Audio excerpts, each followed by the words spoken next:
تین اصول ہیں لیڈرشپ کے. آج ہم سیرہ مبارکہ سے یہ تین لیڈرشپ کے جو اصول ہیں وہ ہم سنیں گے. لیڈرشپ کا جو پہلا اصول ہے وہ یہ ہے کہ آقا کریم علیہ السلام کی جو سیرت سے ہمیں ملتا ہے کہ آپ علیہ السلام نے تبلیغ بعد میں فرمائی، اعلان نبوت بعد میں فرمایا، لوگ آپ کو صادق اور امین پہلے کہتے تھے، سچا اور امانت دار. یہ پہلا اصول ہے. اگر کوئی شخص لوگوں کو سمجھانا چاہتا ہے، لیڈر بننا چاہتا ہے، تو پہلا اصول کیا ہوا کہ وہ سچا بھی ہو اور امانت دار بھی ہو. کوئی جھوٹا شخص لیڈر نہیں بن سکتا، فراڈ کرنے والا لیڈر نہیں بن سکتا، کوئی لوگوں کو دھوکہ دینے والا شخص لیڈر نہیں بن سکتا. لیڈر کون بنے گا؟ جو سچا ہوگا اور امانت دار. سچے کی ہر بات سچی، اور جھوٹا اگر سچ بھی بولے تو وہ جھوٹ ہی ہے. بات سمجھ میں آ رہی ہے؟ قائد اعظم جو فادر آف نیشن کہلاتے ہیں، آپ تقریر فرما رہے تھے تو آپ انگریزی میں تقریر کر رہے تھے. ایک دیہاتی شخص بیٹھا ہوا ہے، سب تالیاں بجا رہے ہیں تو وہ بھی بجانے لگ گیا. تو اس کے ساتھی نے پوچھا، ہوئے تینوں تو اردو سمجھ نہیں آندی، وہ تو پھر انگریزی اچ گل کردہ پیا ہے، تو کیوں تالیاں بجا رہا ہے بھائی؟ کہنے لگے یہ تو مجھے نہیں پتا کیا کہہ رہے ہیں. بات سمجھ میں آئی؟ نہیں جی مجھے تو نہیں پتا، بس اتنا پتا ہے کہ بندہ سچا ہے، جو بات کرے گا سچی کرے گا. سچے کی ہر بات، جھوٹا سچ بھی بولے تو وہ جھوٹ ہی ہے. تو پہلی لیڈرشپ کی جو کوالٹی ہے وہ کیا ہے؟ صادق اور امین ہونا. اور دوسری بات، لیڈرشپ کا جو دوسرا اصول ہے وہ ہے استقامت، کھڑے رہنا. اگر آپ نے کوئی سٹینڈ لے لیا ہے تو پھر چٹان کی طرح وہاں پہ آپ کھڑے ہو جائیں. لیکن سب سے پہلے کیا ہوگا کہ لوگ آپ کو ڈرائیں گے. جب بھی کوئی بڑے مقصد کے لیے بندہ کھڑا ہوتا ہے اور کوئی لیڈر بنتا ہے، بات کرتا ہے، تو پہلے اسے ڈرایا جاتا ہے، دھمکایا جاتا ہے. اگر وہ ڈر جائے بات بن جاتی. نہیں، لیڈر ہے، کھڑا ہوا ہے، تو پھر دوسرا مرحلہ شروع ہوتا ہے جس میں خریدا جاتا ہے.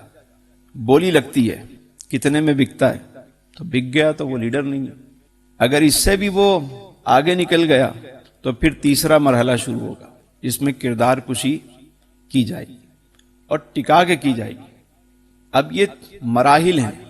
اگر وہ اس سے بھی نکل جاتا ہے تو پھر چوتھا مرحلہ شروع ہوتا ہے جس میں لوگ گھٹنے ٹیک دیتے ہیں اور اسے لیڈر مان لیتے ہیں. تو یہ ایک پورا پروسیس ہے. اگر کوئی لیڈر بننا چاہتا ہے تو حضور علیہ السلام کی جو سیرت ہے اس میں جو استقامت ملتی ہے کہ سب سے پہلے کفار مکہ نے ڈرایا، دھمکایا، آپ علیہ السلام کھڑے رہے. جو اعلان پہلے دن فرمایا وہی اعلان ہمیشہ فرمایا. دوسرا مرحلہ شروع ہوا کہ اگر آپ کہیں تو مکے کا سردار بنا دیتے ہیں، کوئی خوبصورت لڑکی سے نکاح کرنا چاہیں تو وہ آپ کا کرا دیتے ہیں، مال و دولت چاہیے وہ آپ کے قدموں پہ ڈھیر کر دیتے ہیں. جب اس سے بات نہ بنی تو کردار کشی پہ اتر آئے. مختلف باتیں، لیکن حضور علیہ السلام اپنی جگہ کھڑے رہے یہاں تک کہ وہ آپ کے چچا کے پاس آئے، جناب ابو طالب کے پاس. اور جب ان کو ڈرایا دھمکایا تو آپ کے چچا آئے اور کہا، بھتیجے پریشر بہت زیادہ ہے، میں بوڑھا شخص ہوں، کیا کہتے ہو تم؟ میرے آقا کریم علیہ السلام نے جو جواب دیا نا، یہ دنیا کے ہر لیڈر کو اسے سب سے پہلے اپنے دماغ میں رکھنا چاہیے. فرمایا، چچا جان اگر یہ میرے دائیں ہاتھ پہ سورج اور بائیں پہ چاند کو لا کے رکھ دیں، جب بھی میں اپنے مشن سے پیچھے نہیں ہٹوں گا. یہ ہے لیڈرشپ کی دوسری کوالٹی. کیا ہے وہ؟ استقامت. لیڈرشپ کی جو تیسری کوالٹی ہے نا وہ ہے بہترین ٹیم بنانا. اب دیکھیے، آقا کریم علیہ السلام نے جب اعلان نبوت فرمایا تو شروع کے 3 سال دار ارقم کو مرکز بنایا میرے آقا کریم علیہ السلام نے. اور 3 سال میں کتنے لوگ تیار ہوئے؟ 40.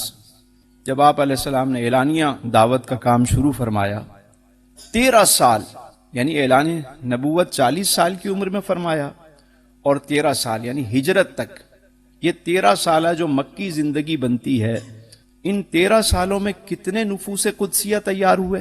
ان کی تعداد اگر ہم مجموعی دیکھیں تو 150 سے 200 250 افراد، تعداد سینکڑوں میں ہے، ہزاروں میں بھی نہیں ہے، اور اس میں مرد و خواتین اور بچے بھی شامل ہیں۔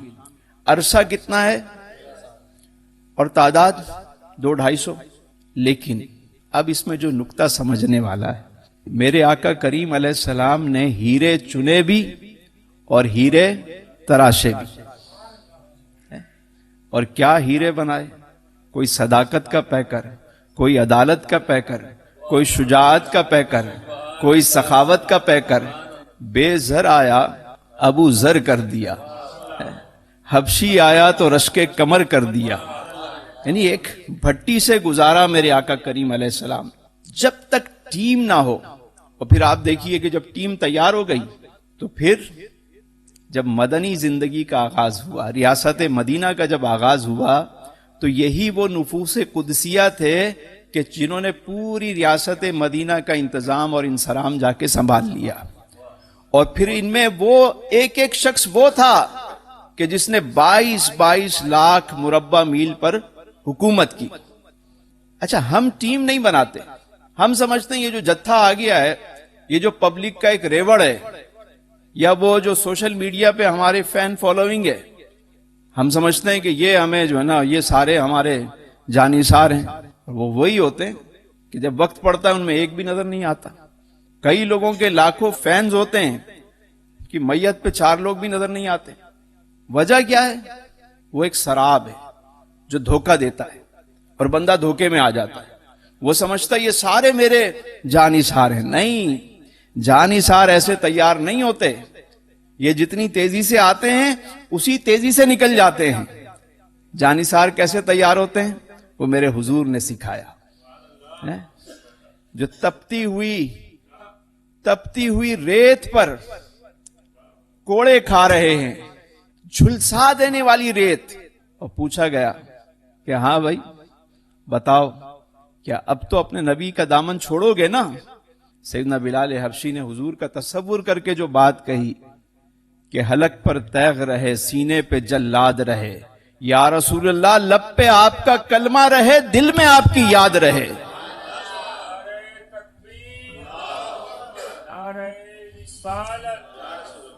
کوئی ایک جانثار بتاؤ کہ جو حضور کے قدموں میں آیا اور اس نے بعد میں استعفیٰ دے دیا ہو کہ نہیں جی میں واپس جا رہا ہوں۔ نہیں، کسی کو سولی پہ لٹکایا ہوا اور پوچھا اگر تمہاری جگہ اگر تمہارے رسول ہوتے تو کیا تم گوارا کرتے اس بات کو؟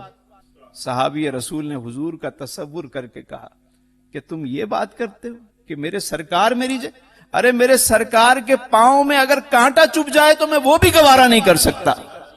یہ بات جب تک وہ جانثار تیار نہیں ہوں گے اس وقت تک کوئی لیڈر نہیں بن سکتا۔ تو یہ دوسرا اصول ہے، اس کو یاد رکھیے گا۔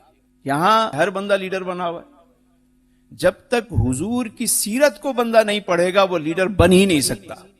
ایک اور بات جو بڑی اہم ہے وہ یہ ہے کہ کفار مکہ نے جب سارے حربے استعمال کر لیے اور وہ کامیاب نہ ہوئے، دیکھا لوگ اسلام قبول کر رہے ہیں، تو ایک دن سردار آ گئے۔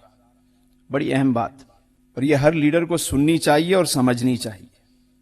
سردار آ گئے، کہنے لگے کہ چلیں ہم مانا کہ اسلام آپ کی بات مان لیتے ہیں، قبول کر لیتے ہیں اسلام، لیکن یہ کیا آپ کے ارد گرد غلام بیٹھے ہیں، یہ غریب مسکین لوگ جن سے پسینے کی بو آتی ہے، ان کے پاس تو پورے کپڑے بھی نہیں ہیں، چلیں ہم آپ کی بات مانتے ہیں، ہم آ جاتے ہیں، آپ ایک کام کریں ان سب کو یہاں سے ہٹائیں، سب کو ہٹائیں، تو ہم بیٹھ کے آپ سے بات کرتے ہیں، ہم آپ کی بات کو قبول کرتے ہیں۔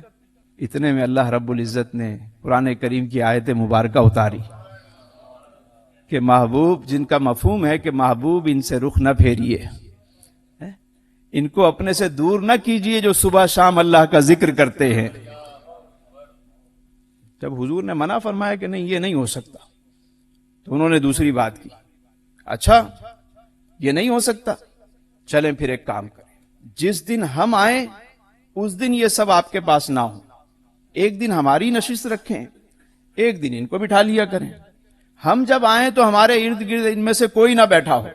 پھر اللہ تعالیٰ نے وہی فرمائی, منع فرما دیا, حضور نے پھر منع فرما دیا. آخر میں انہوں نے تیسری بات کی. کیا کہا چلیں ٹھیک ہے, یہ اگر ایک ایک دن مقرر آپ نہیں کرتے تو پھر ہماری ایک اور بات ہے کہ جب ہم محفل میں بیٹھے ہیں آ کر تو آپ کا رخ انور ہماری طرف ہو, یعنی فوکس ہماری طرف ہو, ان کو نہ دیکھیں. محفل میں ان کی طرف نظر نہ ہو, بس ہماری طرف ہو, بات آپ ہم سے کریں گے. تو آقا کریم علیہ السلام نے یہ بھی منع فرما دیا. تو دیکھیے, اگر کوئی لیڈر بننا چاہتا ہے تو جو لوگ پہلے داخل ہوئے ہیں دائرے میں, جو سابقون اولون ہیں, جنہوں نے قربانیاں دی, جنہوں نے ماریں کھائی ہیں, جو صحبتوں سے گزرے ہیں, آج جب ماحول بن گیا تو ان کو اپنے سے دور نہیں کرنا ہے. یہ لیڈرشپ کا اصول ہے. ہوتا ہے نا, جب پارٹی بن جاتی ہے اور ماحول محفل گرم ہوتی ہے تو آ جاتے ہیں, وہ موقع پرست بھی آ جاتے ہیں, مفاد پرست والے بھی آتے ہیں, ہمیں دے دیں, سب کچھ ہمیں دے دیں. سیرت نے یہ سکھایا کہ نہیں, اپنے وفادار, اپنے وہ ساتھی کہ جو ایک بھٹی سے گزرے ہوئے ہیں, ان پہ کسی کو فوقیت نہ دی جائے. حضرت یوسف علیہ السلام آپ کو جب عزیز مصر بنایا گیا تو بادشاہ نے کہا کہ ٹھیک ہے, آپ انتظام انصرام کریں, گندم کو سنبھالیں, سارے معاملات کو آپ کنٹرول کریں, یہ جو میرے وزیر ہیں ان کو آپ لے لیں, یہ آپ کے ماتحت ہیں, ان کو آرڈر دیں, یہ سارا کام کریں گے. یوسف علیہ السلام نے جو بات کی, فرمایا کہ وہ جو جیل میں 12 سال میرے ساتھی تھے, وہ جو جیل میں میرے ساتھ 12 سال جنہوں نے گزارے ہیں, وہ جو میرے ساتھی ہیں, ان کو جیل سے نکالیں, وہ مجھے دے دیں. تو بادشاہ کہنے لگا وہ تو انہوں نے تو کرائم کیے ہوئے ہیں. فرمایا میں ضمانت لیتا ہوں, ان سب کو آپ چھوڑیں, میں نے ان کے ساتھ 12 سال گزارے ہیں, وہ میرے اشارہ ابرو کو سمجھتے ہیں, وہ میرے جانثار ہیں, وہ وفادار ہیں, آپ دیں اور یہ وزیر ان کے ماتحت کریں گے. ہم اوپر کس کو بٹھائیں گے؟ اپنے ان ساتھیوں کو, وزیروں کو ان کا ماتحت بنائیں گے. آپ دیکھیں کام کیسے ہوتا ہے. جب تک ٹیم نہیں ہوگی کوئی بھی لیڈر اس وقت تک لیڈر بن ہی نہیں سکتا. تو لیڈرشپ کا تیسرا جو اصول ہے وہ کیا ہے؟ ٹیم ہونی چاہیے آپ کے پاس.